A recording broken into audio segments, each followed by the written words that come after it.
To order, and we have today the Department of Education, the Honorable Arne Duncan will be our witness, and we look forward to hearing from you and Thomas Skelly. And I do not have any opening remarks. I will say this: when the ranking member comes here, she is expected to bring desserts or however they celebrate in Connecticut. And I'm just going to go ahead and put on the record she will be buying beer for all. Maybe Miss Lowy is going to do that as well. Miss Lowy? Always. Well, we've just passed by unanimous consent that since Miss Delora is late, probably celebrating UConn's victory, that she will be buying beer for everybody tonight. I think that's a good motion if you want to second it. No problem. I must admit, I have a son who's a Dookie. So once they lost to Mercer, and I figured out where the heck Mercer is, I kind of checked that. A typical basketball fan, taking it well. I guess you would know a thing about that, wouldn't you? And excuse me, let me interrupt. Secretary, we go strictly on a 5-minute clock, and so we do interrupt anybody, but we try to have lots of rounds, and we have a number of our members who are going to be leaving at 11 o'clock, but we will continue. So. Mrs. Lowy has an opening statement. Oh, Ms. Lowy, do you have an opening statement? Why don't we go right ahead? Okay. Did you do an opening statement, sir? No, but we can come back if you want. To you. I'm good either way. Well, can't resist the opportunity. The passion of your side can't be resisted. You're not kidding, down. because I look forward to this hearing, knowing the importance of the work that you do, and so I'll be brief, though. First of all, I'd like to thank you, Chairman Kingston, Ranking Member DeLauro. I'm just biding time, Rosas, while you were coming in. Chairman Rogers, who is not here yet, Secretary Duncan. This is a critically important hearing. If we want to remain a global economic leader, we need to increase investments and initiatives that will grow the economy and create jobs. And at the top of this list is education.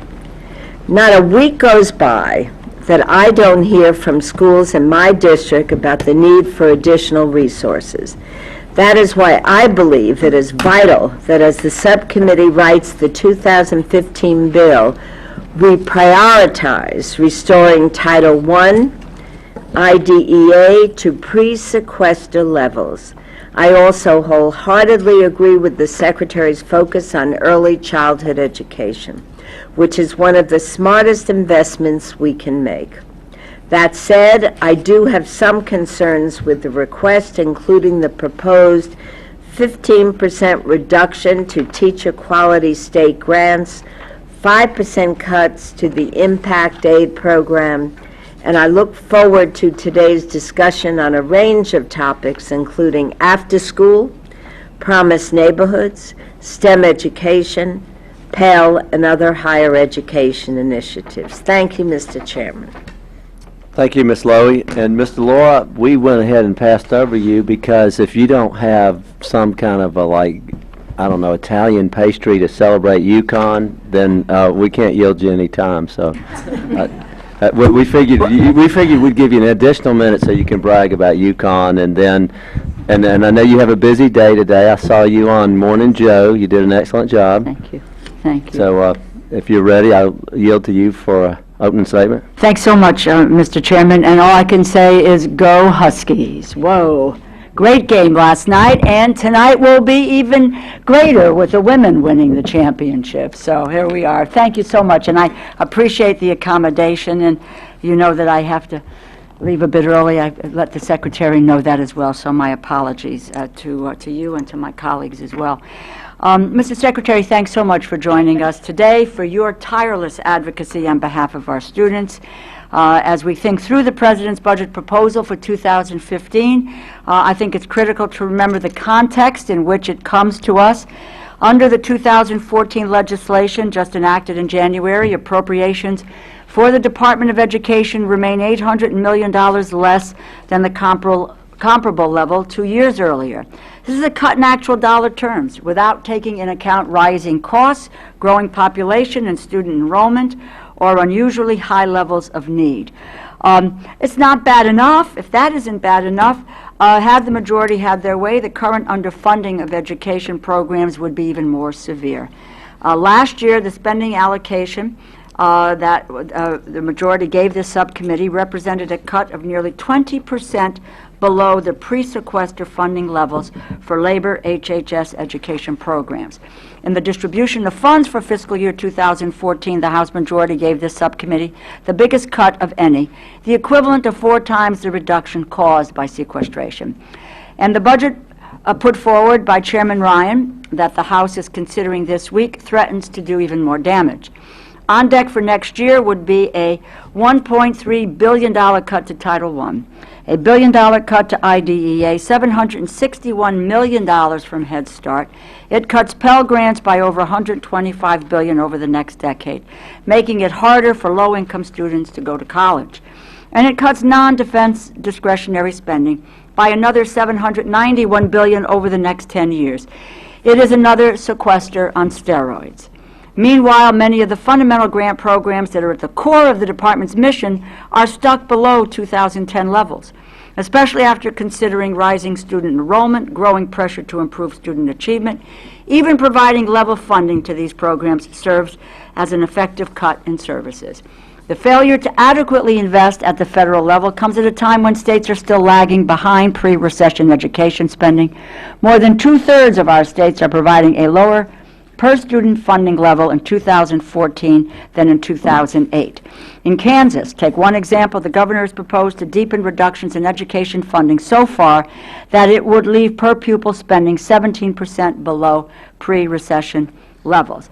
I might add that we are also in the early stages of implementing the Common Core, an effort that I believe is a valuable step forward, but one that requires adequate support for our teachers in our schools as it gets rolled out. The state of affairs is misguided and inexcusable. Without broad access to a good education, there is no middle class, there is no social mobility. Insufficient funding breaks the compact that allows hard work to pay off and future generations to do better. That is the deal in America. It makes no sense to roll back our critical investments in education, especially when we're trying to produce workers with skills to master new technologies and adapt to the complexities of a global economy. If we want to create jobs, grow the economy, reduce the deficit in the long term, we have to support education and work to ensure educational opportunity for all. With that in mind, I'm glad to see the administration is increasing the Education Department's budget by 1.9%. Particular, as my colleague Mrs. Lowy, I welcome the attention given to preschool education and to a new effort addressing the need to build non-cognitive skills for today's students. Under the budget, promised neighborhoods would increase by more than $40 million, a much-needed infusion of funds for a groundbreaking program that has been unable to support any new grants for the past 2 years due to insufficient funds. That said, you and I know that I continue to disagree with the approach of prioritizing competitive grants in this budget at the expense of formula funding. Under this fiscal year 2015 request, formula grants would decline by $1.9 billion, or 4.9%, while competitive grants would increase by $2.8 billion, or 69%. On post-secondary education, I'm glad to see the President is continuing his effort to increase college access and affordability in this budget, and that the Department has released a new gainful employment rule. I would have supported a stronger rule, but this is a step in the right direction that will hold for-profit colleges accountable for results. Last year, students at for-profit schools received $6.8 billion in Pell Grants. Unfortunately, many of them used up their Pell eligibility and got very little to show for it. In fact, 87% of Pell Grant recipients also had to take out student loans. The student loan default rate of four-year students at for-profit schools is more than double the default rate at public and nonprofit schools. These students deserve better. They deserve the education that these schools promise, so I hope that this rule will lead to positive changes. I thank the chairman for allowing me all of this time. There's a lot to discuss, and thank you for coming today, Mr. Secretary. We look forward to hearing your testimony. Thank you, Mr. Chairman. Thank you, Mr. Secretary. Thank you so much, and let me first begin by thanking all of you for your work on the 2014 appropriation, which increased our investment in education over the previous year. However, discretionary funding for education, excluding Pell Grants, remains below its 2010 level. And let me explain why I'm so concerned about that. The fact is, we are falling behind our international competitors educationally. And we should recognize that as an urgent wake-up call. But too often I feel we're sleeping through that alarm. In the United States, we're still just talking about the steps that so many high-performing countries are actually taking to prepare their students for success in a competitive global economy. Falling behind educationally now will hurt our country economically for years to come. It's not that America isn't making progress. In fact, we are thrilled that a couple months ago, we were able to announce the highest high school graduation rates in our nation's history. That's a huge tribute to the hard work and commitment of teachers and students and families across the country. Dropout rates are down significantly, and college-going rates are up, with African American and Latino students leading those improvements.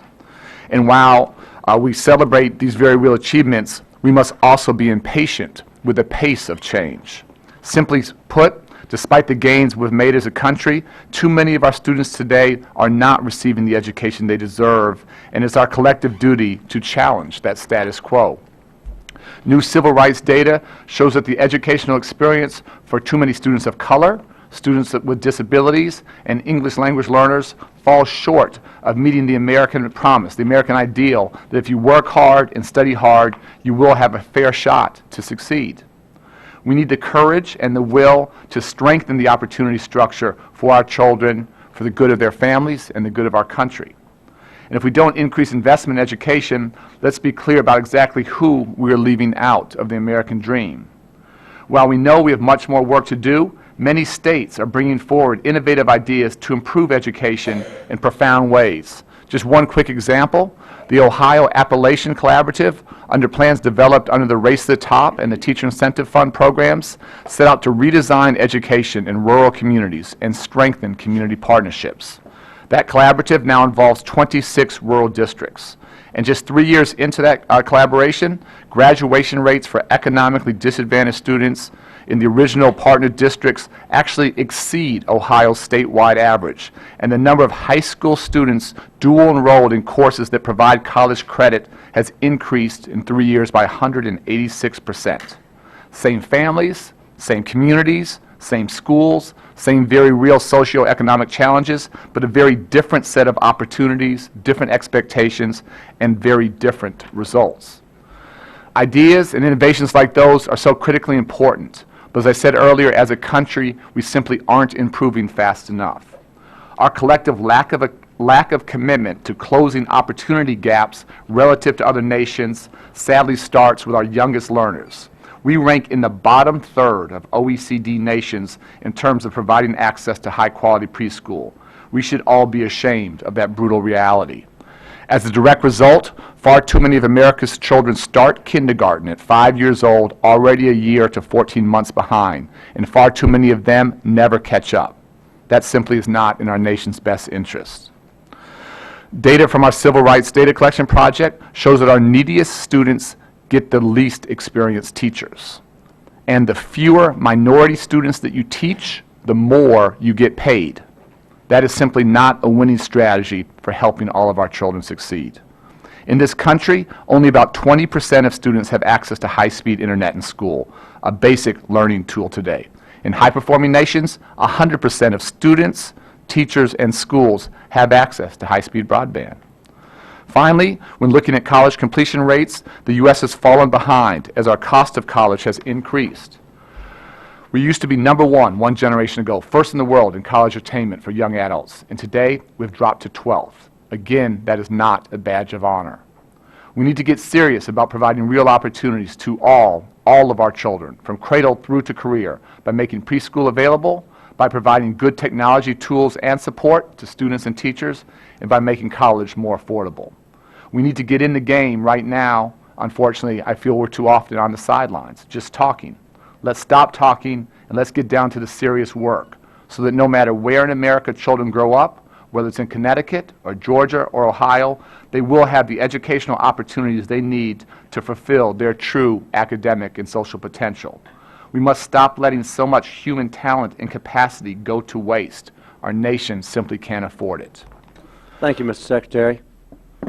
And I think because of the time, I will go ahead and yield to Mr. Laura on my 5 minutes. And are both of y'all leaving, or who's? We could ask unanimous consent to just let the minority side go twice in a row. Everybody's good with that?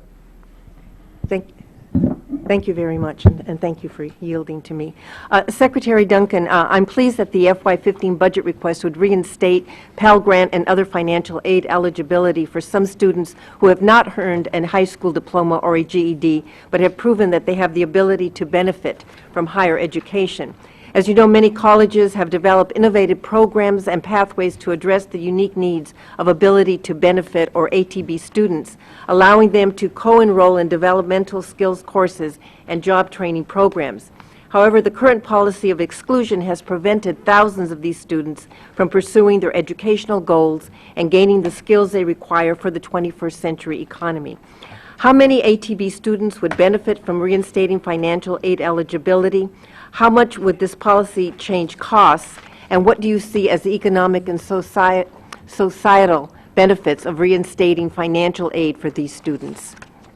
So obviously, so many young people who maybe have historically struggled, didn't make it through high school, are trying to get back on their feet, trying to get into the world of work, need to go back to school. And so what our proposal would do is give young people who have passed a couple college-level classes to again have access to Pell Grants to retrain green energy jobs, IT jobs, healthcare jobs, advanced manufacturing jobs, and rather than being sort of a drain on society, start to be able to support their families and contribute. Tom, you want to walk through specifically the numbers of who could benefit and the dollar amount? The proposal would add about 2,000 in Pell recipients. Cost about $5 million in 2015 and $68 million over 10 years. Okay. And certainly that would be a huge benefit, not only to these families, but to our economy, to have individuals who would be well-trained and be able to not only support their family, but also contribute and strengthen our economy. So I was pleased about that. Secretary Duncan, despite a federal commitment to fund 40% of special education costs, the current federal share of IDEA funding is less than 16%. In Los Angeles Unified School District, the federal share is only 15%, or $194 million shortfall that LAUSD must subsidize by shifting money from other critical programs. I'm concerned that your budget freezes funding for IDEA state grants while proposing funding for a new $100 million competitive grant to states under IDEA. Shouldn't our first priority be to help school districts meet their current obligation under IDEA before we fund new proposals? And if so, why does your budget propose freezing funding for IDEA state grants? Well, first, and obviously in tough economic times, we're pleased to be able to try and maintain that commitment. I more than recognize the challenges at the local level. When I led the Chicago Public Schools, the federal part that wasn't funded was about $770 million each year, and we had to close that hole. Again, if Congress as a whole wants to sort of take this on, we're happy to have that conversation. Haven't seen that level of seriousness, quite frankly, to really invest here. But we think it's so important that we not just invest in the status quo, but in a different vision of where we can go. It's interesting to me, once students go into special ed, they almost never come out. Once they get that label, it's never good paths out. And what Michael Uden's doing on our staff, which I think is really a desperately needed step in the right direction in terms of innovation, is moving towards more of a result-driven system rather than compliance, and where folks can help more young people move out of special ed, when they can increase graduation rates, when they can increase college-going rates. We want to start to have that conversation. So putting some money out there for districts willing to challenge the status quo and hold themselves accountable for getting better results for students with special needs, we want to do everything we can to support that creativity. No, I would agree that innovation is important, but the concern is that is at the expense of where we're not even meeting our current obligations, and I think that's the concern that I and others have. I recognize that concern. Again, about over $11 billion we're putting behind this, nowhere near enough. I absolutely agree with that. but to spread $100 million across 15,000 school districts, you get very, very little, minimal impact. But to put $100 million in some targeted places where people can create models for the rest of the country, we think that's a way to start to change the culture and the conversation here. Thank you. Thank you, Mr. Chairman. First, let me associate myself with my colleague, Congresswoman Roybal Allard's comments on the ability to benefit provision. I think it's important that we get back and try to turn that around. Let me address, if I can, I'll try to move quickly, 2 areas. 1 in 4 children in the U.S. grows up in poverty today. You've got research that shows us that the extreme stress of childhood poverty has a dramatic effect on a child's developing brain, actually exerting a direct impact on the development of the brain centers involved in learning. You've proposed $10 million for a new non-cognitive skills initiative, put researchers and practitioners into partnership so they can study how our professionals in our schools can build an environment that promotes the approach to student growth, social, behavioral, emotional well-being. Can you talk a little bit about this investment and how it can mitigate the effects of growing up in poverty for our kids? Yeah, happy to do that, and just appreciate so much your interest here. And as I study the tremendous impacts of high-quality early childhood education, which you and I and so many others firmly believe in, folks who have done decades-long longitudinal analysis, folks much smarter than me, people like Dr. James Heckman, who's a Nobel Prize-winning economist at the University of Chicago, talks about a 7-to-1 return on investment. For every dollar we invest, we as a country get back $7. Less crime, less dropouts, less teenage pregnancy, more high school graduates, more people going to college, more going into the world of work. His most recent data talks about the long-term health benefits of reduced health care costs. So the dividends here are extraordinary, and I wonder collectively of all the public, all the tax dollars we invest, how many times are we getting back $7 for every time we invest a dollar? I don't think that happens too often in government. But when I talk to him about what are the real drivers of that ROI, that return on investment, not surprisingly, a significant amount comes from the academic benefits. Children who enter kindergarten not a year to a year and a half behind with their literacy and their math skills intact. But he talks passionately about what we call, we need to come up with a better name, the non-cognitive side, the grit, the resilience, the perseverance, the ability to interact in a room like this and talk socially and have give and take turns. And if young people don't learn those skills at home, and not every child has that opportunity to learn on the dining room table, it puts a huge limit on what they can accomplish. So this non-cognitive emerging research we think is hugely important. We want to invest. When I spent years working in the inner city in the south side of Chicago, we spent a huge amount of time trying to help instill these skills in the students we worked with. I honestly have no sense of whether we were impactful, whether we were effective or not. But if we can give students the ability to persevere through sometimes horrendous situations at home and in the community and overcome that adversity, then a world of opportunity opens up to them. So we're thrilled to try and get in this game. As a nation, we're in our infancy, but I think this is a very, very important body of work. Okay. Thank you. I'd like to just quickly on preschool.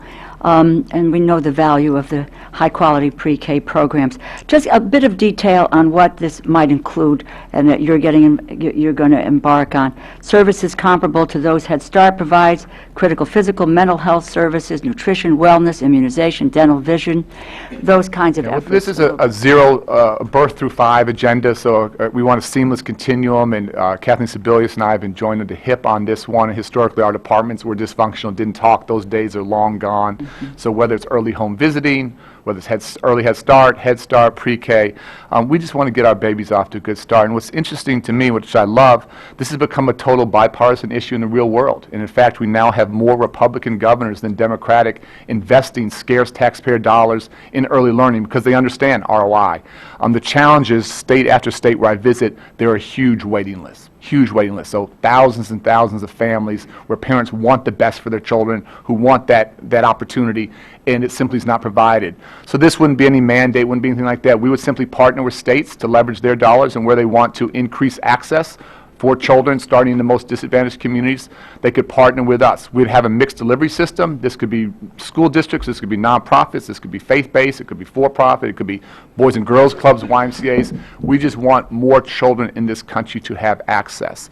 The final thing I'll say is that, again, internationally, this is frankly an embarrassment. I just left an international conference. The fact that we're somewhere 25, 26, 28th amongst industrial countries, people from other countries come up to me and just simply ask, why don't your citizens care about your babies? And I don't have a good answer for them. I'm hopeful that what will be able to happen is that we can encourage states to ensure that our most at-risk kids, their parents, are given the opportunity to attend these programs, and that we will be going out into the community and finding the families that don't know that they are eligible for these efforts. Thank you very, very much, Mr. Secretary, and I apologize for departing on you. Thank you. Congratulations on the hard work on the other issue. Thank you. Thank you very much. Thank you, Mr. Thank you. Chairman. Good luck. And my colleagues. Good luck today. Ms. Roby? Thank you, and thank you for being here today. Mr. Secretary, the Department of Education's budget request claims to emphasize equipping Americans with the skills they need to fill the jobs of the 21st century economy. However, the proposed budget doesn't prioritize resources for career technical education, CTE, state grants provided through the Carl D. Perkins Career and Technical Education Act. And as you know, the CTE state grants are the backbone of the federal funding for CTE.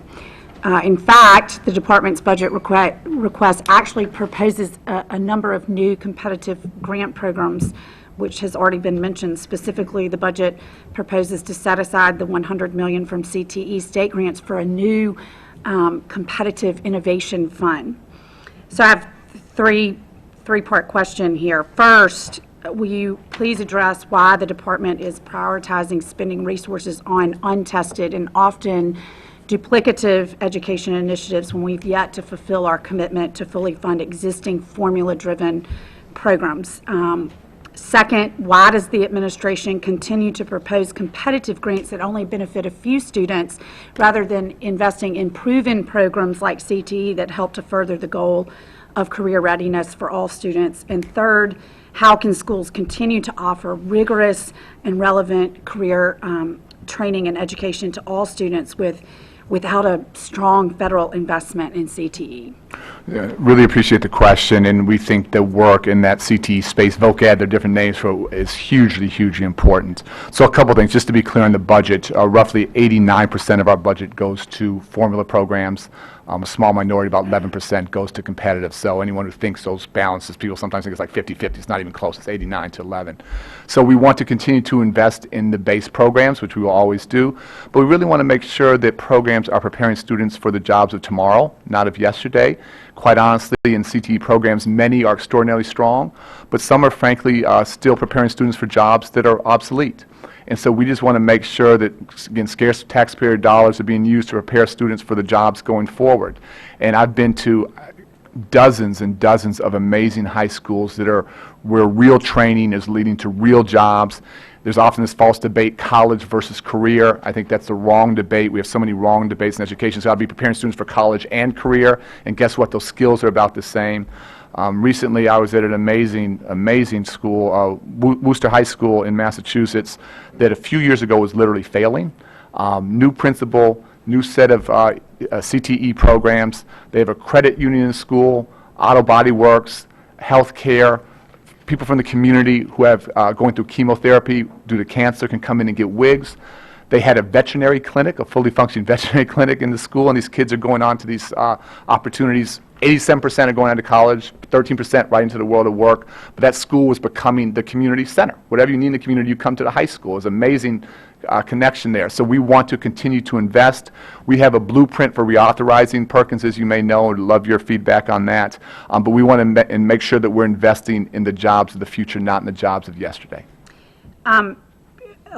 I mean, you make my case. The reason that this is so important, we have strong examples of career technical education in Alabama's 2nd District, where this is providing opportunities for these high school students to be career ready, alongside partnering with the two-year college and the private sector, which is such an important partnership for career technical education, and one that we are trying to encourage at the state and local level for more businesses to be willing to invest their time and energy into making sure that these children have opportunities. Last November, I was a member of the Education and Workforce Committee, and the Assistant Secretary for Career Technical and Adult Education, Dr. Brenda Messier, yeah. Messier, okay, indicated that the national assessment of CTE would be available by spring of this year, 2014. I recognize that an interim report was submitted in 2013. Can you tell us when we can expect to have that final report? Let me check on that. I'm not sure. And let me just go back. I know this hearing is obviously about my budget, but I want folks and you to understand this is an administration-wide commitment, so we're not just putting our dollars into CTE. Literally yesterday, the President announced $100 million around high school redesign, which is exactly trying to do more CTE, and through the Department of Labor, we've invested $2 billion, $500 million a year over 4 years, not just into high schools, but into community colleges where there are real linkages to the workforce. So it is a priority for us, but again, we are not alone in this work. Department of Labor has been a great, great partner, and the President's driving this everywhere he can. In fact, I think he announced he's going to do the high school commencement at the high school I just described. So we want to do more, we will do more, but partnering with other places are trying to stretch all of our scarce resources. Sure. If you could just get back to us on that, the final report as opposed to the Yes, ma'am, we owe you that one, and Okay, I'll come back to I you. yield back.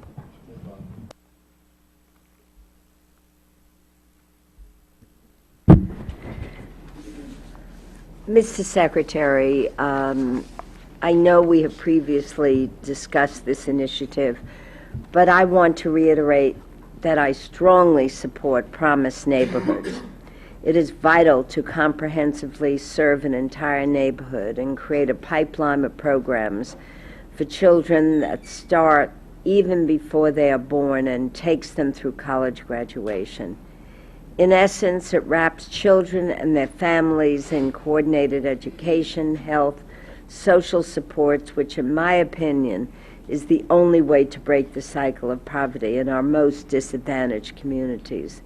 Back in the 1990s, I helped start the full-service community school programs, and I see Promise Neighborhoods as a more comprehensive extension of that effort. This committee first appropriated funds for the Promise Neighborhoods program in fiscal year 2010 with $10 million for planning grants. Since then, we've increased the funding, enabling your department to award a total of 46 planning grants and 12 implementation grants. But for the past 2 years, the appropriation has not been able to support any new grants and has only been able to cover continuation costs for the existing 12 implementation grants. Doesn't this mean that there are dozens of communities ready to move forward with very promising plans? And I see that your budget proposes to boost funding for Promise Neighborhoods by $43 million, which would allow for 5 new implementation grants. Can you tell us something about some of the planning grantees that are ready to proceed, share examples of the type of work that could be undertaken if we were able to provide them with implementation grants? Yeah, so it's a great question, and this is obviously the tension when I was here, so competitive versus formula. This is obviously competitive dollars, and there are, as you said, dozens and dozens of communities across the country who we every year have to say no to, who have done tremendous planning, who are working together in pretty profound ways. Obviously, Jeffrey Canada's work in New York has been so influential in our thinking. As you know, I got my start in education working in my mother's after-school program. We worked extraordinarily hard. We weren't smart enough to think about involving the entire community and rallying everybody behind the efforts to create an opportunity structure from birth all the way through to career to give children a chance to be successful. So without going into too many details, I've been to rural communities and seen the extraordinary commitment to creating new opportunities for kids that haven't had them. Most recently, I was in East Hollywood in LA and saw a center that actually we have funded, so they're implementing, so it's not just a vision. And it was absolutely remarkable to see. They had early childhood care going on. They had parents coming to school to get their GED. They had ESL classes. They had job training programs, all happening at the same time at the same site. And it was transforming lives. So that's the kind of thing we want to see happen more often. We want to take all of our scarce resources, co-locate them, have them be seamless, and help children and families have a chance to be successful. One young girl I talked to is looking to go into a career in criminal justice. She grew up as part of the foster care system, had bounced from home to home, broke down in tears talking about some of that trauma. But somehow, we talked about earlier, grit and tenacity, somehow she had the tenacity and the perseverance to work through that. She's back in school, had dropped out, getting her GED, wants to go on and go work for the police there and be a force for good in the community. And that's the kind of story we need to see happen more often. In scarce economic times, again, tough budget times, we're asking for a 76% increase in Promised Neighborhood funding, and we don't make that request lightly. That's a very, very serious request. Well, I thank you, and I guess I have time for half a question. I just want to put in another good word for the after-school program. I've been a long-time advocate for quality after-school programs. I truly believe they make a real difference to children in low-income working families who need a safe, enriching place to be when school is not in session. They receive targeted assistance with their schoolwork, the opportunity to pursue non-academic passions. I also know that finding ways to lengthen the school day a bit for all students has been a high priority of yours. So we're on yellow, but if you could just tell us quickly why it is necessary to divert funding from after school and summer learning. Well, the red light's on. You may take it for the record. Okay. If you can take it for the record, why you had to divert funding from after-school and summer learning programs under 21st CCLC to use these funds as well for longer school days. So I'd like to hear from you further about that at some time. Thank you. Thank you. Mr. Fleischman? Thank you, Mr. Chairman. Mr. Secretary, good morning, sir. Good morning. Great to see you today. Secretary Duncan, the administration has proposed a new college ranking system, a rating system. I can solve that real quick. The premier university system in this country is the great University of Tennessee system, and but I do realize that there are other great universities and university systems around this country. While I share your concerns about the rising cost of higher education and the need to provide students and families with relevant and appropriate information so that we'll be able to make informed decisions on which college or university will best meet their needs, I have serious reservations about this proposed rating system. Frankly, I'm not convinced that this is the right thing for the federal government to be doing. There are plenty of other rankings and rating systems done by private organizations, and many of them suffer countless criticisms about the validity of their results. Your budget includes $10 million in HEA program evaluation funds to develop and refine this new college rating system. I question whether this is the best use of taxpayer dollars and whether higher education resources could be better focused on federal student aid or other established programs, sir. My first question is, could you please tell us exactly what this funding would be used for? Yeah, and I would say that I think you have a extraordinary governor in Tennessee whose thinking has actually been very influential on my thinking. And that the challenge I think we collectively face is at the federal level, you and I, and again, most importantly, taxpayers spend $150 billion each year in grants and loans. And virtually all of that is based upon inputs. Almost none of that is based upon outcomes. And what Governor Haslam and a few other creative governors are starting to do is to try and have some resources at the state level start to be based upon performance. So we want to know not just are people going to college, but are they graduating? And the goal is not to go, the goal is to get that diploma, to graduate at the back end. Some universities do an extraordinary job of building college cultures around completion. Others, frankly, don't. I will tell you very personally, when I led the Chicago Public Schools, we saw huge disparities in our local universities, students with identical GPAs, identical test scores, some graduating like 80%, some graduating at 20%. We started to steer young people towards certain places and away from others. And I think having a greater sense of where outcomes are serious, where they're building cultures around completion, where they're doing more to take students at risk, and we recognize if we do this poorly, we could create the wrong incentive structure, but where folks are taking more first-generation college goers, more Pell Grants, being successful with them. Ultimately, we think we're a big believer in transparency. The public should have access to that data. Folks don't know those things now. And ultimately, just as some states like Tennessee are starting to move resources towards places that are getting good results and keeping down costs, we think that's a good model for us to look at as well.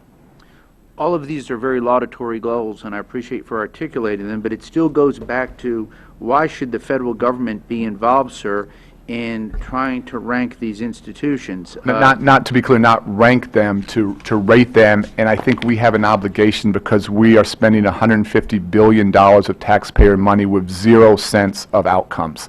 And so I think we can do better for the American public, and I think we can do better for the hardworking taxpayers. With respect to developing this rating system, then, what is the timeline for its rollout? Yeah, we're still working through. We've had countless listening sessions, gone out, traveled the country. Would be happy to meet with you and your staff and other folks. And I want to be very clear, I've said repeatedly, we're going to this with a great sense of humility. We understand that if we do this poorly, you talked about some of the private ranking systems that have huge disincentives for the kinds of behavior we're talking about. Your ranking goes up by not taking kids rather than by taking more students and being successful with them. And we want to be very, very thoughtful. And so we're still thinking it through, still having a huge amount of public input. We'd love to sit down with you and your staff if you have thoughts on how to do it. And at the end of the day, as difficult as it is, and this is absolutely a complex intellectual exercise, the status quo, I think, is unacceptable. Doing nothing for me is not the right answer. Will you be sharing this information about how the system will be developed with the public, including the institutions that will be rated prior to implementing? Absolutely, and we've met with, again, countless presidents and board chairs and faculty members and students, and they're shaping this, and we're very much listening very, very closely to the input on both what would make sense and things that we should frankly steer away from. So it's a very open and transparent process, huge amount of public comment, and that is making us much smarter. Thank you, Mr. Secretary. Mr. Chairman, I yield back.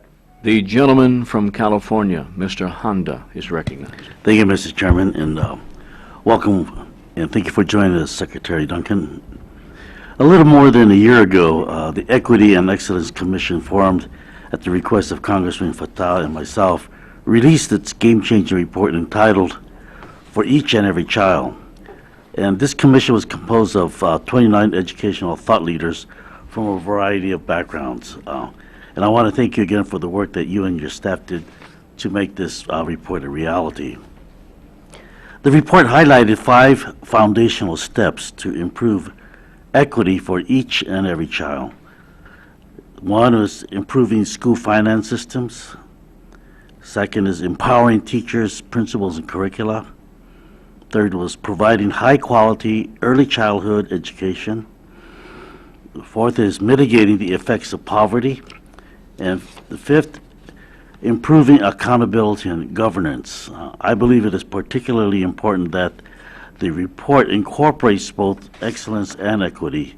Equity ultimately means providing every child with the fiscal and human resources that they require according to their individually assessed needs.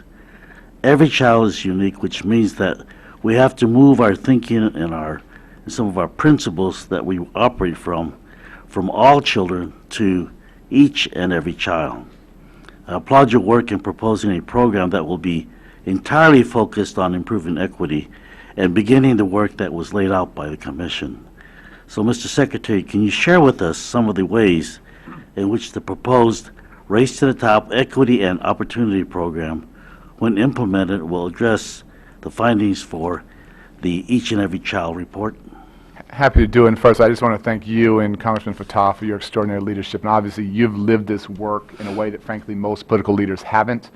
This is in your blood. You understand both the challenges and the opportunities, and this was a significant step in the right direction.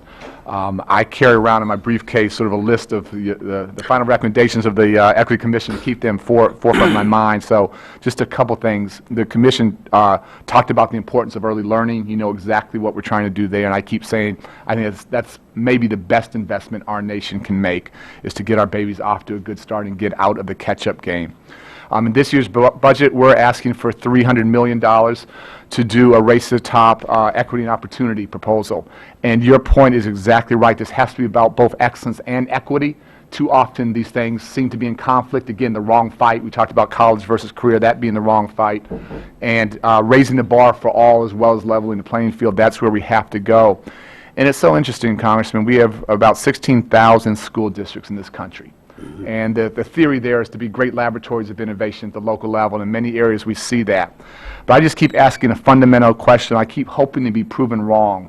But I keep asking, do we have one school district, one out of 16,000, that systemically identifies their hardest working, their most successful, their most committed teachers and principals, and moves them to the children and communities who need the most help, be that inner city, urban, be that rural, be that remote? And Congressman, I don't know of one school district that does this at scale. We have a handful that are starting to do some creative things.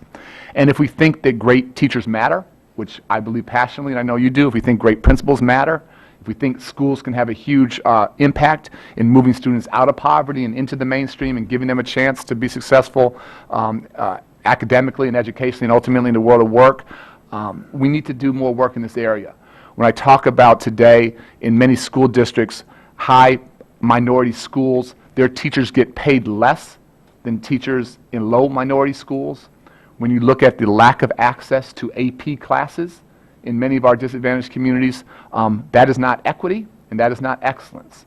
So we want to invest in those districts that are willing to challenge the status quo, that take to heart so many of the recommendations that you made, and to do something very different. I also want to just quickly talk about the discipline guidance we put out. We were stunned with the civil rights data collection. This was after your report came out, but we see children in pre-kindergarten as young as 4 years old being suspended. And we worry about the school-to-prison pipeline. Well, I was just stunned, absolutely stunned, to see that pipeline begins as early as 4 years old. That is horrific. And again, working with people who are willing to do some things differently, we have a chance to show that poverty is not destiny, that children of color can be successful, but they need to be in school. They need not to be suspended and expelled. They need access to great teachers. They need access to great after-school programs. They need access to AP classes. And guess what? If we do that, those students are going to do just fine. I guess my time's up. I'll wait for the next round. Thank you. Yeah, you got a stop sign there. Thank you. I'll recognize myself. More on the Race to the Top and the Equity and Opportunity initiative.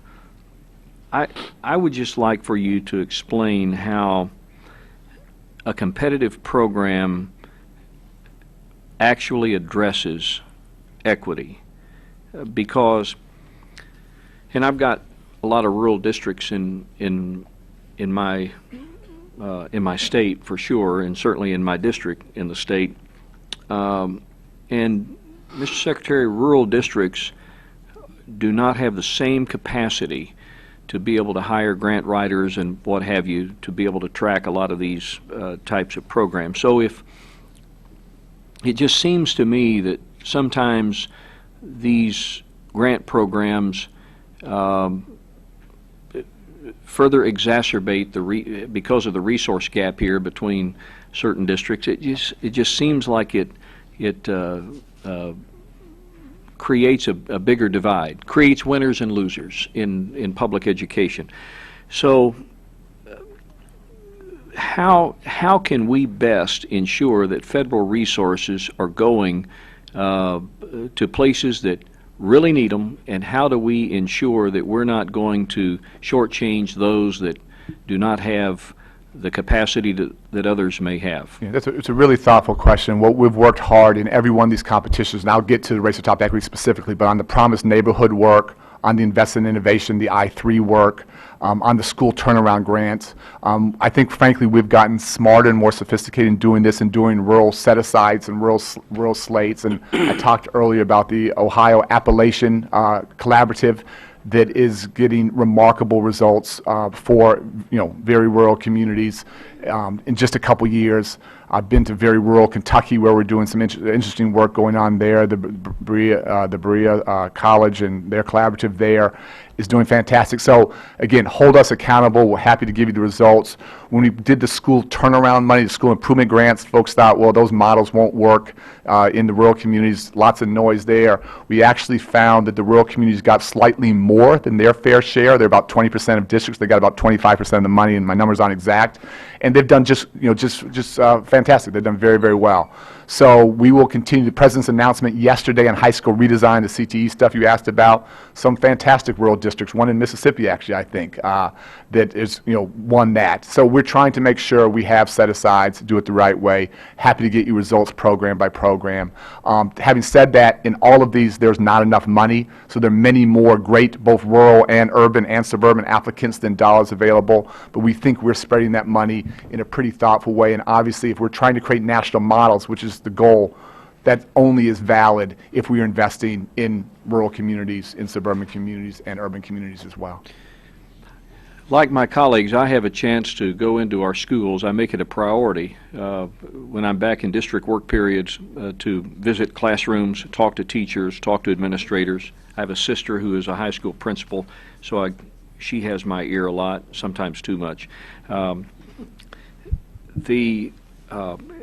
And clearly when I talk to young people, I talk about education being the single biggest thing going on in their lives, short of their faith and their family, but just from the baseline of where their future is, that it's going to be tied to their capacity to get a good quality education. But education is also part of a universe of things. It's going to shape that individual in the future. Behavior decisions and their health certainly is part of that matrix, and so it's very key.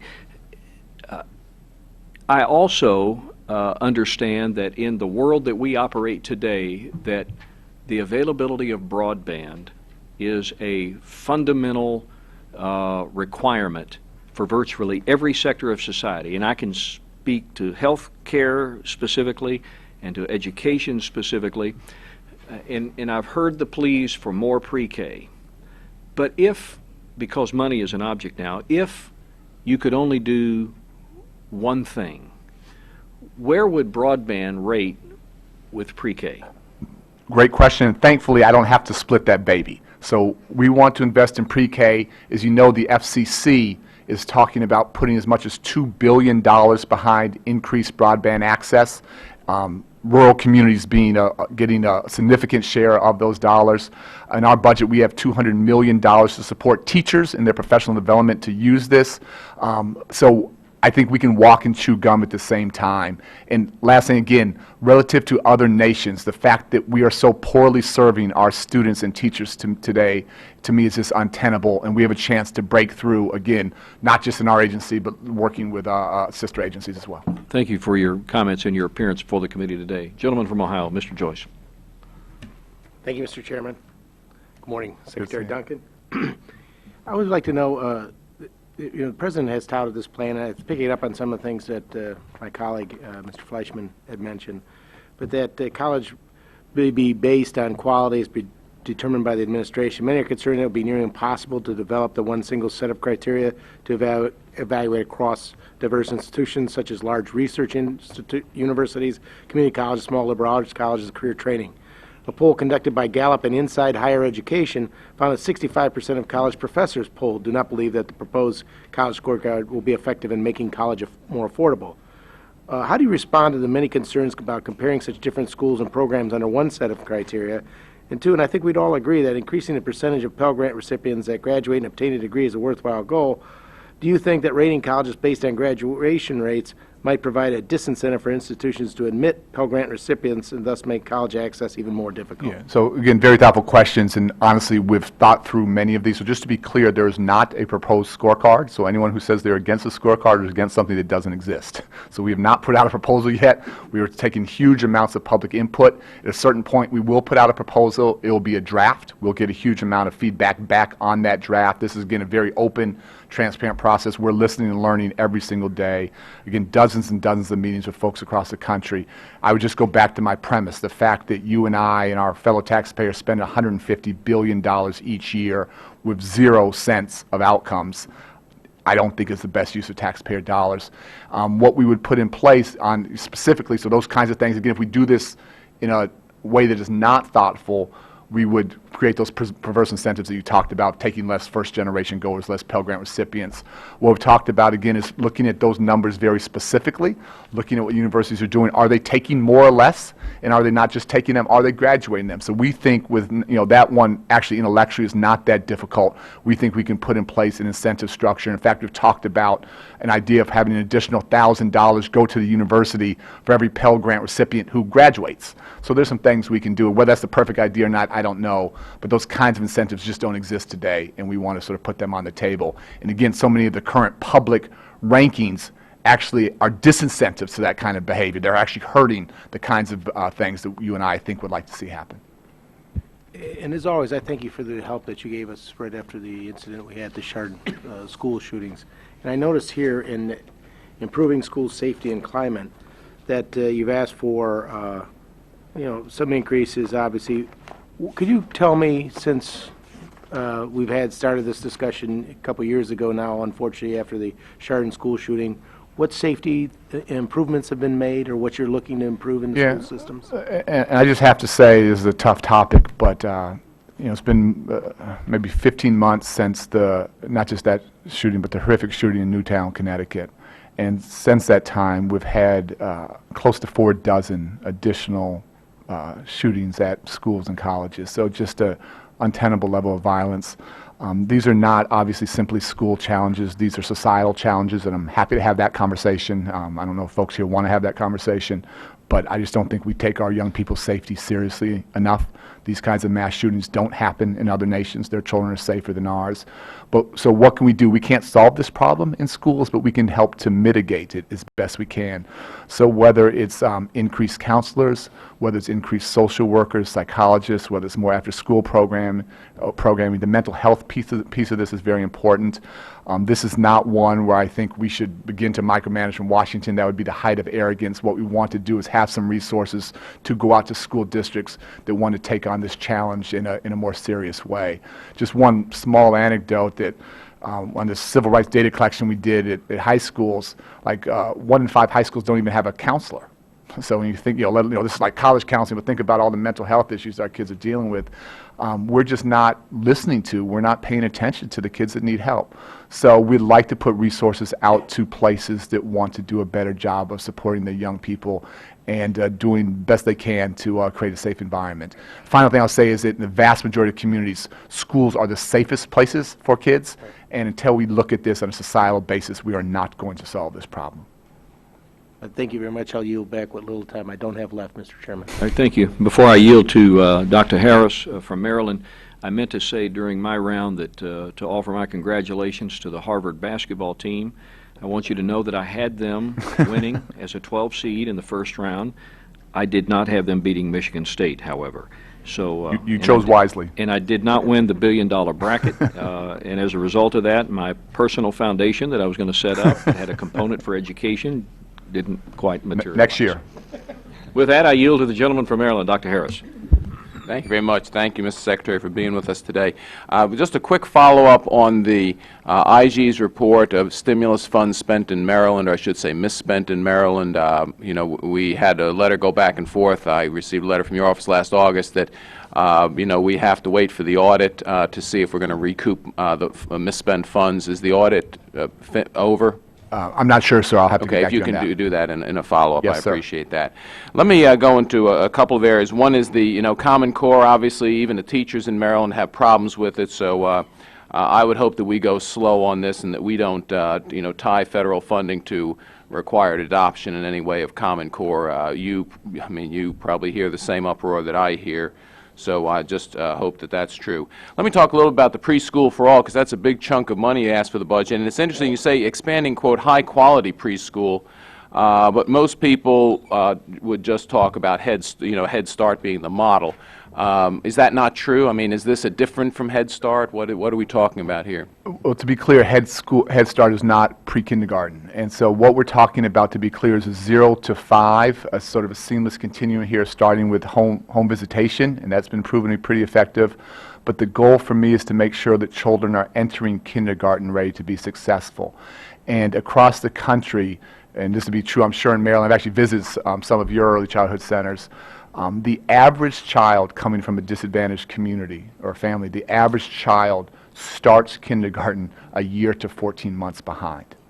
And quite frankly, we rarely do a great job of catching those students up. And I just keep saying we have to get out of the catch-up business. So the goal is to make sure that, again, we're agnostic about who delivers the why do we expect different results than Head Start, which, of course, provides a very brief advantage, but I think the objective studies have shown that it's just not persistent. So why do we think we're going to have a different result? It's more complicated than that. But again, if you look at the longitudinal studies, folks like Dr. Heckman, who have done 3 and 4 decade, now going on 5-decade studies, the long-term benefits to society and the return on taxpayer investment is pretty extraordinary. Where it is high quality, what Kathleen Sebelius has done, to her credit, is, again, we talk about not just funding the status quo. She's starting to make folks demonstrate results, and where they're not getting results, having to recompete for dollars, and they may lose slots.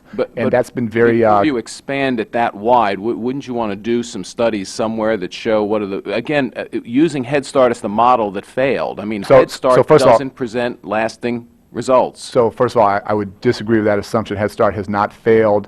In some places, I think it has transformed students' lives. In other places, it has been less successful. And again, having them now focus on quality, which I don't think that agency has done in the past at scale, is a huge step in the right direction. But we can do many more studies and hope to do many more studies. I think the evidence is unequivocal and overwhelming that high-quality early learning opportunities transform students' lives. I get it. High-quality education is always good. It's good no matter what level it exists. The question is, throwing a lot of dollars without proof, I think is a little premature in that. Let me ask you about the D.C. Opportunity Scholarship Program. Are you a fan yet? I mean, we talked about it last year. You were equivocal about the value of the Opportunity Scholarships. I think again, the results are mixed there. So you don't think they're improving? They're not, as time goes on, these results aren't improving? I haven't looked at the data. I haven't looked at the data recently, but going back a ways, the results were mixed. Well, I know, but again, just as you seek to make improvements with pre-K and hope that you learn and you get better and better and better, I think that's what we see in the charter schools nation, and that's true, Mr. Secretary, right? That is what you're seeing from the charter school data. That you weed out the schools whose techniques have not been good. Yeah. We're left with a charter school system now that has been demonstrated to outperform their... So I'm a huge fan of high-performing charter schools, and we put hundreds of millions of dollars... I'm so glad to hear you say that. How about the ones in Louisiana? Just to be clear, that's not news. How about the ones in Louisiana? Are you a fan of the ones in Louisiana? High-performing charter schools, be they in Louisiana or anywhere else, are helping to transform... In general, are the Louisiana schools high-performing? I can't speak to the whole system. I will say that the New Orleans district that is heavy charter emphasis is, I think, the fastest improving school district in New Orleans. Is it a success? It is going in the right direction. It has a long way to go. It is the fastest improving school district in the nation. Is it better than the school system that more or less replaced? Objectively. Come on, objectives. Yes. Thank you very much, Ms. Secretary. I yield back the time. Okay. Gentlelady from New York, the ranking member of the full committee, Ms. Lowy, you are recognized. Thank you very much. I know we mentioned the civil rights data collection before. I'd like to pursue that again. The Department of Education recently released the civil rights data collection, a massive undertaking that produced a comprehensive snapshot of civil rights data from every one of our nation's 97,000 public schools. I understand that this is the first time since 2000 that this scale of information has been collected. I must admit that I frankly found many of the results to be at best discouraging. Nationally, only 50% of high schools offer calculus, only 63% offer physics, between 10 and 25% do not offer more than one of the core courses in the typical sequence of high school math and science education, such as Algebra 1 and 2, geometry, biology, chemistry. And there is even less access for minorities. 1/4 of high schools with the highest percentage of African American and Latino students do not offer Algebra 2. 1/3 of these schools do not offer chemistry. Fewer than half of American Indian and Native Alaskan high school students have access to the full range of math and science courses in their high school. This is really distressing. Can you talk about the impact on our children, our education system, of this kind of inequity, and what it says for our country's ability to lead in the global economy, and maybe even more importantly, what are we doing about this? Well, first of all, I just appreciate you raising this, and these are difficult issues for folks to talk about. They involve race, they involve class, but guess what? It is the truth, and unless we as a nation are willing to have these honest conversations, we can't move forward. And what's so devastating to me was, again, there were things that, many of these things we knew or thought we knew anecdotally, to have the data, again, to just be very transparent and have these conversations. We've never had this comprehensive data from every single school. But what's troubling to me, and what I love to figure out how I can better work with Congress on this, is these facts in our country are the opposite of what's true in other countries. And our children today aren't competing in Alabama or Maryland or Ohio and New York for jobs. They're competing with children in China, in India, in South Korea. In South Korea, poor children are more likely to have a high-quality teacher, to have an experienced teacher, than not. That is absolutely the opposite here. In other countries, virtually every child has access to high-quality preschool. Excuse me, in South Korea, and I appreciate the information, is the federal government paying the total cost of education, whereas in our country, there are different arrangements, about but there's often 6 to 9%. there's often a national commitment to making sure that underserved communities, and South Korea does interesting things, China does interesting things, Singapore, so there are many examples out there, but basically what these other countries have said is we want education to be the great equalizer. And if you look at our spend in education relative to other nations, we're virtually at the bottom in terms of closing that opportunity gap. So these are things that, again, are difficult conversations, not things we can be proud of, but ultimately, if we want to have strong families, if we want to keep good jobs, high-wage, high-skilled jobs in this country, the best way I know how to do that is to have a well-educated workforce. And if we don't have access to early childhood education, if disadvantaged children don't have access to experienced teachers, if they don't have access to after-school programs, if they don't have high school counselors, if they don't have access to AP classes, how are they going to be successful? well, I'd be interested in your response in the next couple of seconds, because in the United States, it's about 6 to 10% varies. Money for the schools comes from state and local, and comes from the federal government. Most of it comes from state and local taxes. So how do we deal with this? Well, I think, again, there are many countries we could look to if we want our children to successfully outcompete them and keep jobs here, but other nations have taken this challenge on in a much more serious way than we have. Well, I do hope we can continue this conversation, I because would when love you to. look at the numbers, it's certainly not numbers that would make us proud as Congresspeople from the United States of America, and I thank you. Well, I think we're poorly serving our children and ultimately our country. Thank you, Ms. Lowy. And Ms. Roby, is it okay with you if I jump in? Is it you? If you're in her ad, go ahead and you tell you. Okay. Mr. Secretary, and you know how it is this season, we have a lot of constituents coming and going, so I had to hop out and meet with some folks. But Common Core, quite a firestorm with, a lot of different people weighing in on it. Recently, Indiana pulled out of it. Oklahoma is passing legislation with second thoughts. Do you think that the core was developed too quickly? Was there enough input from teachers, parents, and officials to have a voice on individual states? Well, obviously, this was a absolutely voluntary effort that was led by states across the country and across the political spectrum.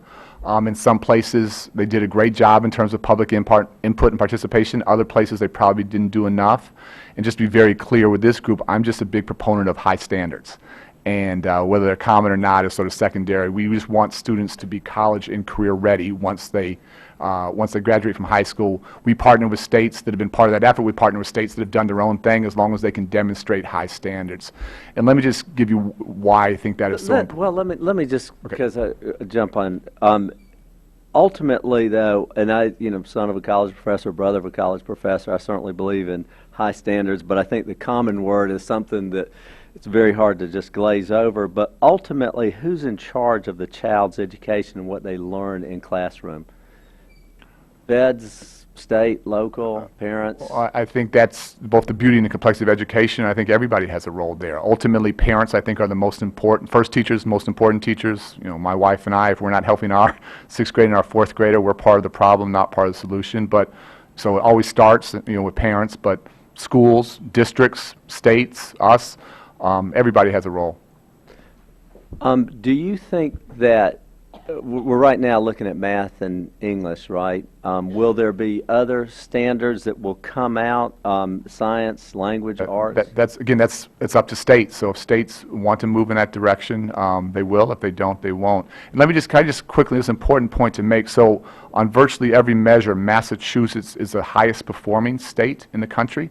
I recently visited there, and so from our highest performing state, not amongst the high school dropouts, but amongst the high school graduates, roughly 35% of Massachusetts high school graduates who go to four-year public universities are taking remedial classes. They're not ready. And so my question for each of you in your states of what percent of your high school graduates are taking remedial classes, burning Pell Grants, not prepared. And so when we dummy down standards to make politicians look good, which happened under No Child Left Behind in about 20 states, across the political spectrum, great for politicians, bad for children, bad for education, bad for the country. So I'd just be curious for each of your states, what's your college remediation rate today? And if Massachusetts is 35%, I'd be very surprised if any of yours was much below that. So what we've been doing for far too long is passing kids along, making politicians feel good, but really serving our students poorly. What percentage of federal grants are tied to a state's acceptance of Common Core? 0. We advocate for high standards, but we never said they have to be common. Okay, so there would not be any kind of grant funding that hangs over them? What we ask is that if states demonstrate to us, basically saying if their local institution of higher education can say that students hitting this benchmark will not have to take remedial classes, that's our bar. So we've partnered from states from Texas to Alaska to Virginia to Minnesota that haven't been part of that common initiative. And as long as states are, again, not dumbing things down, we want to work with them. So there are not any plans for grant opportunities that are hooked into Common Core for states? Sir. Okay. Getting back to the earlier question, and you said that the complexity of education where you do have parents and everybody's a little bit involved in it. What is your philosophy on making sure that there's not too much of a one-size-fits-all? Because one thing I've learned growing up in an education family is often quote Loretta Lynn song that she's talking about being a mother. One needs a spanking, one needs a hugging, and one's on the way. And I often feel that, the teacher in the classroom really is the best person to know who needs extra help on the curriculum, the quadratic formula, the spelling, the geography, who needs some discipline, who needs extra homework. So I agree 100%. I'm a huge believer, and we call it personalized instruction or individualized learning. This past year's Race to the Top effort went to districts that was doing exactly that. The idea of one teacher teaching 30 children the same thing at the same time simply doesn't make sense, and how we help empower teachers to teach to each children's strengths and weaknesses, let them move faster if they're ready, give them more help.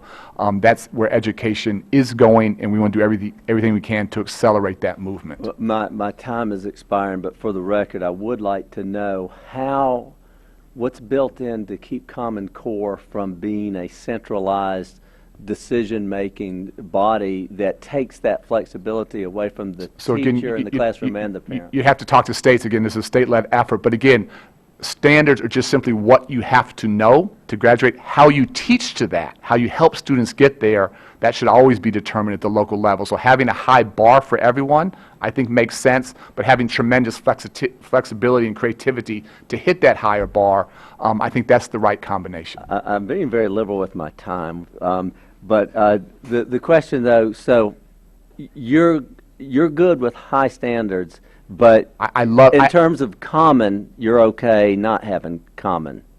Yes, and to be clear, that's not news. So what we have always said is we want high college and career-ready standards, internationally benchmarked, and we want a lot less students who graduate from high school. Again, not just, we got to reduce dropout rates, we want a lot less students who graduate from high school taking remedial classes in college. Okay. Ms. Roby? Thank you. Before I get to my question, just to clarify on one point, so Race to the Top dollars have never been associated with the adoption of Common Core? What we said is you could have Common High, or again, you demonstrate your ability, that you have high standards that are where your local institution of higher education has come to the table, and we're fine with that. And again, we're partnering with states like Alaska, states like Texas, Virginia, where I live. Minnesota is in on, I forget, they're in reading, not in math, or vice versa. And so we're for high.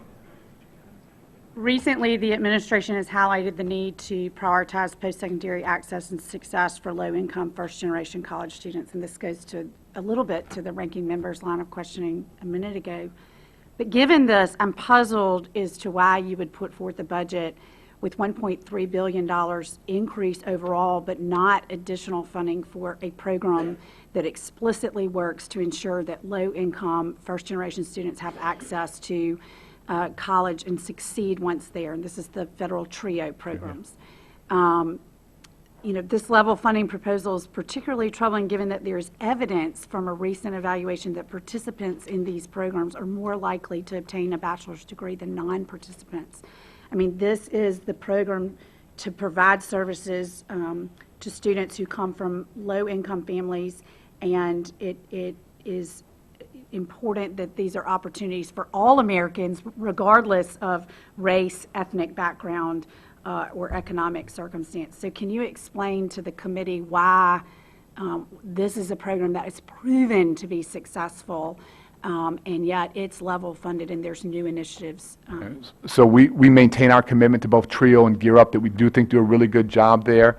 And again, if this Congress wants to appropriate more resources for education, we'd love to do more in that space. We also worry a lot about the cost of college. And so the goal is not just to get them there, but the debt levels we think are pretty extraordinary. So where we have some discretion, trying to find ways to bring down the cost of college, not just increase access, but increase completion rates. We think programs like TRIO and Gear Up are doing generally, not always, generally a good job of helping students get there. The goal is not to get there. The goal is to graduate the back end, not have a mountain of debt. And so we're trying to be much more creative on that higher ed side. Okay. Well, it's obviously a continuum, starting with the early childhood piece that we talked about earlier. right. And I mean, we want to be for programs that work, and there's clearly a lot of evidence that I've been given. I mean, my state is benefiting from this program tremendously. Yeah, TRIO and Gear Up, again, we're investing about $1.1 billion each year, so it's not an insignificant investment, and we want to continue to do more there, and then we want to make sure that their alums have a chance to graduate and graduate not buried by debt. Okay. Thank you, and thank you for being here again today. And Mr. Chairman, I yield back. Mr. Honda? Thank you, Mr. Chairman. I'm just going to deviate from my question and just make a couple of comments. a lot of good questions today, Mr. Secretary, and they're thoughtful questions. And I think the public education system in this country is so complex and so diverse. And if you say there's 16,000 school districts, it proves that we know that there's something missing in our pursuit for public education for our kids. I don't think there's anyone that says that they don't want to see excellence or they don't want to see their youngsters learn and perform. I don't think anyone's saying that we don't want to see teachers become the best trained and skilled folks that work with our kids. Yet when we ask the question, who's most responsible for public education and the education of our youngsters, there is no one simple answer. It's all of us. But if it's all of us, then how do we create a team that is a national team that has common goals, a common direction? And I think that the word equity is really something that we're going to have to really look at very carefully in the context of how we as states and local government fund our schools, how we train our teachers, how much money we put into our public education system, pre-K to postgraduate. We're all over the place, but we still have the one common sentiment is that we want to see excellence come out of it. It seems like we need to have a broader discussion about what we mean by equity and what is that, all the things that we're talking about that we expect from our system and from ourselves, what that term equity means, because currently we're funding all of our schools based upon average daily attendance, I suspect. And average daily attendance is about X amount of money behind each child. So we're really pursuing equal amounts, and we're pushing higher and higher the amount, looking for that thing we call equity. But really what we're looking at is equal amounts behind each child. And then Mr. Kingston knows that in his family, there's a bunch of teachers that we know that each child's different. Each child can learn, but each child's going to cost a little bit different than the other child. So basing our finance system upon ADA, that's parity, not equity. And so I think that we need to look at the other question Mr. Kingston had asked, what is the role of the federal government? And should we be looking at the federal government's participation in the covering the cost of educating each and every child, along with the partnership with the states? Because right now the states, all 50 of them, are struggling. And when they have to balance their budget, education is the one that gets cut in order to balance the budget. And so, I think Mr. Kingston's question is still pertinent. What is our role? And upon what concept will we be partnering with states? And if we say it's equity, if we say equity for each and every child, then how do we know what each child needs? We have strategies already that exist. We have all the tools that exist right now, but we haven't sat back and looked at the stuff to put it together as a national effort. And I guess I would commend folks to read the report on equity and excellence for each and every child, because it does address rural. It addresses poverty, but it doesn't address it in isolation of other things. And so with the time remaining, I'll just close with this. It's interesting that we find poor performing students in general in poor performing schools. We find poor performing schools in poor neighborhoods. My question is, I don't think cities and counties go about looking to create poor neighborhoods. So how do we achieve, what happens when we get to poor neighborhoods? What are the dynamics in it? And what responsibilities do local government have to the outcome of the kinds of schools we see in those neighborhoods? is there another question that we need to couple with our youngsters? Is there another question that we need to couple with education? And I suspect that education is considered an infrastructure of our cities. If so, then I think the cities and counties ought to look at that question also, along with schools, so that we can achieve this thing we call equity. Thank you, Mr. Chairman. Thank you, Mr. Chairman. Secretary Duncan, you brought up a part before that certainly has piqued my interest while I hear about the fact that we're doing retraining, if you will, of many of these kids who end up in college, whether it's our state colleges or community colleges, unfortunately. And I'm concerned about the U.S. STEM education. Our ability for the domestic demand for STEM labor. How will STEM proposals included in the President's 2015 budget deliver effective STEM education to more students and more teachers? And again, just to go back, what I gave you was our remediation rates, to be clear, at four-year publics in Massachusetts. Obviously, the remediation rates at community colleges would be even higher. So as you go back home to Ohio, see what it is at Ohio State, see what it is at your community colleges, and be pretty stunning. So obviously, we know so many of the jobs. President Gee was very specific that that doesn't happen, but all those kids who go to Newark or Mansfield or the outlying campuses, those are the ones who are getting the training, but the ones at the institution itself are not getting it. Obviously, so many of the great jobs of the future, you're going to need some STEM skills. So there's not one simple answer here. I'm a big believer in getting more teachers who love the STEM content areas, are comfortable with it in the primary grades. This can't just be AP Physics and Calculus. So how we recruit the next generation, the President's challenged us to bring in 100,000 STEM teachers there. We also want to create a STEM Master Teacher Corps and have those great STEM teachers help to mentor, not just attracting great talent, but retaining that, bring them in. And then we're seeing some really interesting work where entire communities are rallying, sort of STEM networks, STEM innovation networks, where K-12, higher ed, and industry are partnering to create opportunities for both for children and for teachers. So we would love to invest more resources in all of those areas. I think it's very important, and one thing small thing I was doing is I'd bring high school students along with me and go and tour factories, quiz them before they go in, what do you expect to see here, and then talk to them on the way out and say, what did you see here? And they're overwhelmingly amazed about the difference between their initial thoughts and those what are high-wage, high-skill jobs, Correct. And we want to keep them in our country and not have them go overseas, and we desperately need to train more young people to be successful there. And the ability to be able to perform that job and make money Yep. and be able to pay for their school instead of coming out with such a large debt. Yeah.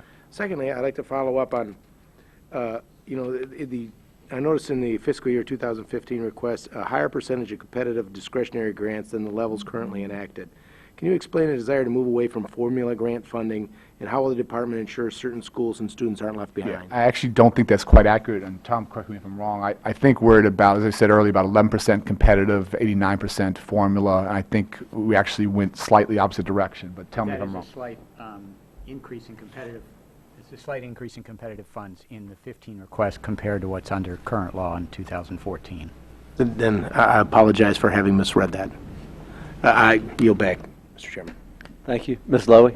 And Ms. Lowy, I wanted to have one more question, and then I'm finished. How are you? Is that? Okay, great. Thanks. And thank you again for your leadership. We touched on it before, but I know we are all very concerned about college costs, financial aid. More than 2/3 of students who graduated with a bachelor's degree took out student debt to pay for their undergraduate education. Of those students with loans, the average amount of student loan debt is $29,400, just shy of $30,000. A decade ago, only 1/3 of students who earned an associate degree took out student debt. Now it's up to 1/2. To make matters worse, nearly 90% of students earning associate's degree at for-profit colleges finish with debt. And the amount of debt increased substantially, adjusted for inflation. Average debt for a student earning an associate's degree increased from $12,100 to $17,200, a jump of more than 40%. Now, I know, Mr. Secretary, your department has spent a lot of time trying to help students make informed choices, about where to go to college, whether a particular school is worth the investment. Can you tell us if it's making a difference? Are students actually using the tools at their disposal? Have you done studies to find out what sources of information students use to make their college decision? I'd be very interested in what you think you can do about this, because it's just out of sight. Yeah, so I think we still have a long way to go, frankly. It's something I worry about everywhere I go, and it's not just disadvantaged communities. This is hardworking middle-class families that are starting to think that college is for rich folks. It's not for them. And when that starts to happen, again, there's just no upside for families or for our country. So I'll come back to what we're doing specifically, but I always say this is about shared responsibility. So we have By the way, I think what you just said is absolutely essential. I met with a group of kids, they'd be considered middle class, kids of firefighters and police. They can't even go to Fordham College in New York. It's now up to $60,000. No, it's staggering. The President and I were up in Buffalo, and the cost, it's overwhelming in some places. So again, shared responsibility. We have a role to play. I'll come back. States have to reinvest. So many states cut back. About 40 states cut funding to higher ed. When they cut funding to higher ed, what do universities do? They jack up their tuition, pass it on to students. And then universities have to do a better job of containing costs and using technology and other things and increasing value. So we all have a role to play. So we're, one of the things I'm most proud of was the additional $40 billion for Pell Grants we did without going back to taxpayers for a nickel. We're trying to do a lot more on the transparency side, the scorecards and other things. We're also doing things on the back end, income-based repayment, pay as you earn, those kinds of things to give students options. But I really worry going forward that the Ryan budget over the next 10 years takes all these things in a pretty dramatic way in the wrong direction. So huge loss of access to Pell Grants. Other impacts there. And again, are we comfortable being 12th in the world in college graduation rates? Is that a badge of honor, or do we want to be first again? Are we comfortable having student debt double basically over the past whatever it was decade? And I worry about young people trying to buy a home or buy a car, start a business with this mountain of debt. So collectively, again, we got to cut through politics, cut through sound bites and ideology, work together to again lead the world in college graduation rates and make sure young people have manageable debt at the back end. So a lot of hard work. So I would not declare success by any stretch right now. We have a lot of hard work ahead of us. Well, let me just say, Mr. Chair, I think this is one of the biggest challenges we all face, because when an average kid can't afford college, even with a Pell Grant, we should all be concerned about that. So thank you very much, and thank you for your leadership of this hearing. Well, thank you, Ms. Lowy. I wanted to ask about, there are 45 early learning and child care programs. 25 have an explicit purpose to provide childhood education and care, and 33 permit funds to be used for such initiatives. It would appear to me that we would not need that many, and that if it was that successful, we wouldn't need another $75 million for a preschool initiative. And it would also appear to me that somebody like you, who did so much of this kind of challenging the bureaucracy in the Chicago system, would be looking at this and looking at 45 and say, whoa, whoa, whoa, we got to consolidate, we got to cut. No, we're happy to continue to do that, and actually the 45 is closer to 12, so the 45 number isn't quite accurate, but your point is well taken, and we need to make... Well, the 45 includes the 33 funding streams. So again, where we can consolidate, where we can work together, but I want to be really clear, if all we're doing is investing in the status quo, that's not going to get us where we need to go. And the goal of our pre-K for all proposal is to go from about 1.1 million students served to about 2.2 million. We want to double. So we need to use every existing dollar wisely. I'm absolutely with you there, but I want to be clear to this committee and to the public that the only way to get to scale, as so many other nations have done much better than us for a long time, is we're going to have to increase our collective investment. And we need folks across the political aisle to understand that. But of the 12, surely some work better than others, and I'm wondering if you've rated the ones that are better. And because, we would love to work with you to eliminate those, but you don't propose eliminating any of them. And well, to be clear, and one other, this is a pet peeve of mine across all government agencies, they never will rate the effectiveness of these programs, and yet they all, for example, down the hall from you, 47 different federal job training programs. And you ask them, well, which one should be, oh, they're all good. Yeah, no. And so, to be clear, we can give you programs from our department that we have eliminated over the past 5 years, and the hundreds of millions of dollars, if not billions, that we have saved. So hopefully you'll see we've tried to walk the walk and be very, very clear there. We'll continue to do that. We don't have 45 or 12 early childhood programs under our jurisdiction. As I said, Kathleen Sebelius is starting to rate Head Start providers in ways and move seats that have never happened historically. So some movement the right direction. But I just want to come back to my fundamental point that I am 100% convinced we need a massive increase, a massive investment to create more opportunity for children who aren't served. But investment, there is not.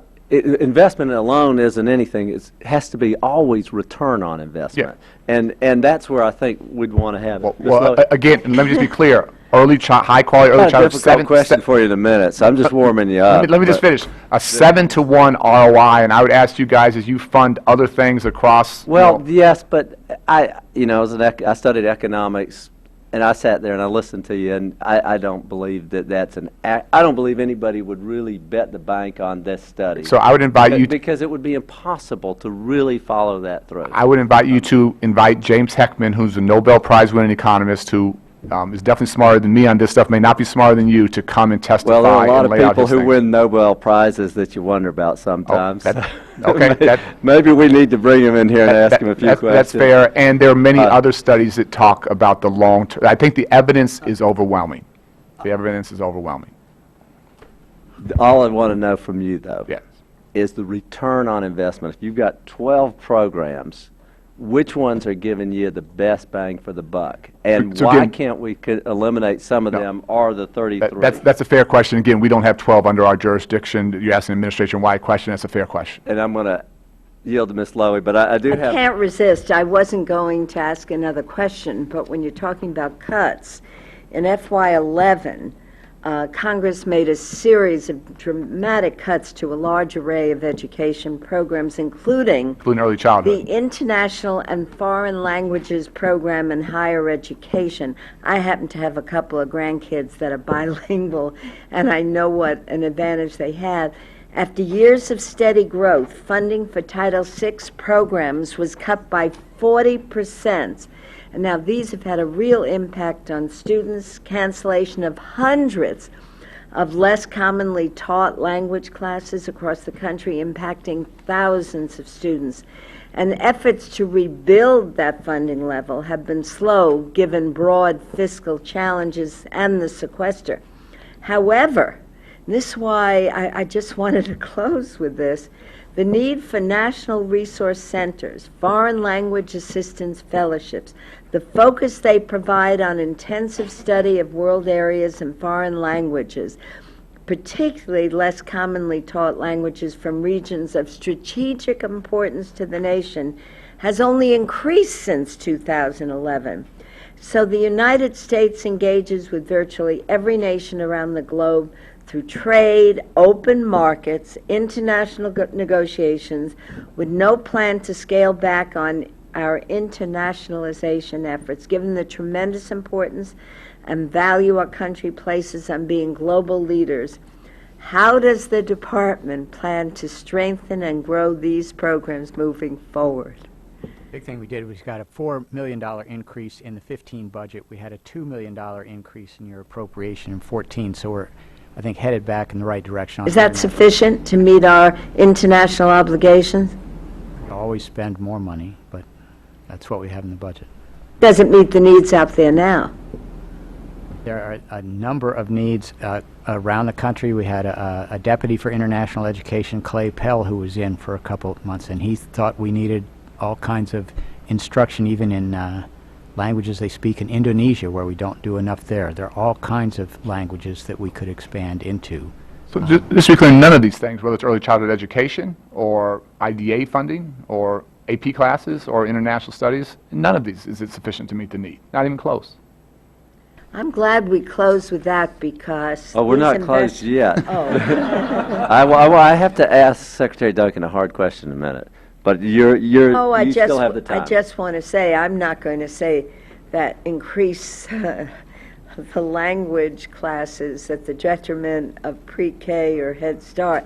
We're the United States of America, and we should be able to give our kids a solid foundation, and then at a certain point in their education, we should prepare them for international opportunities which create jobs, because this is one of the areas that is providing the most jobs, the best investments, and I hope we think about that as we're preparing this budget, Mr. Chairman. Thank you.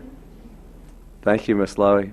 And I guess I would not be a good Republican conservative if I didn't say part of the legacy we have to remember to these kids is keeping the physical house in order. So that's the balance. But I do want to... Well, I can give you a list of things that I would cut, Mr. Chairman. I but think it we wouldn't need to be do at that. education. Well, I think we should look at all of them and measure And the it wouldn't budget be with Pell the same Grants. yard. Which tees me up for one of my questions, which isn't the hard question, Secretary. On Pell Grants, I'm appalled at the graduation rates, and Ms. DeLore actually mentioned it in her opening statement. And I don't need the answer right now, don't expect the answer, but I would like it on a timely basis, the graduation rate with Pell Grants and the number of years, because it appears to me that it is appallingly low. And that would be one thing that everyone on all philosophical spectrum should say, we need to get more for our money out of a Pell Grant. Yes, couldn't agree more. And again, part of the challenge is you got to look downstream is how many of those young people graduate from high school and they're not ready, and they're burning Pell Grants on remedial classes. So we need to, that's a problem. The solution is more complex than whatever. And I would say the vast majority of those kids are entering college not actually ready to do college level work, and that's why high standards, college and career ready standards, are so desperately needed in our country. Okay, hard question. You're a student athlete, union or non-union? It's a really hard question, and I'm not as up to speed as I should be, and obviously we don't really have a clear play there. I've been talking to a few folks. The NCAA, we've pushed them very hard to raise graduation rates, as you know. Connecticut, that just won the national championship, couldn't compete a couple years ago after winning the national championship because we pushed the NCAA to put some requirements in there. Thought it was impossible. New president, new AD, new coach, guess what? Their academics are together and they just won a national championship. These things aren't in conflict. For me, it has to be about students first, athletes second, and in many universities, that is not the case. So it's a long conversation. Coaches' incentive structures are all around wins, not around academic performance. So boards are complicit in this. University presidents are complicit in this. You have college coaches making $7 million. Something's out of whack there. And so I think it raises, for me, it raises a really important issue of these things are out of whack. And some fundamental and deep reform is needed to make sure that folks just aren't going to college, making money for the universities, not graduating and having nothing to show for it. And the number of young people I grew up playing with on the south side of Chicago who had that exact experience and came home with nothing. This one's pretty personal to me. Well, that's my question. And Ms. Lowe, if you're through, we'll consider this committee adjourned. Thank you very much, Mr. Secretary. Thank you.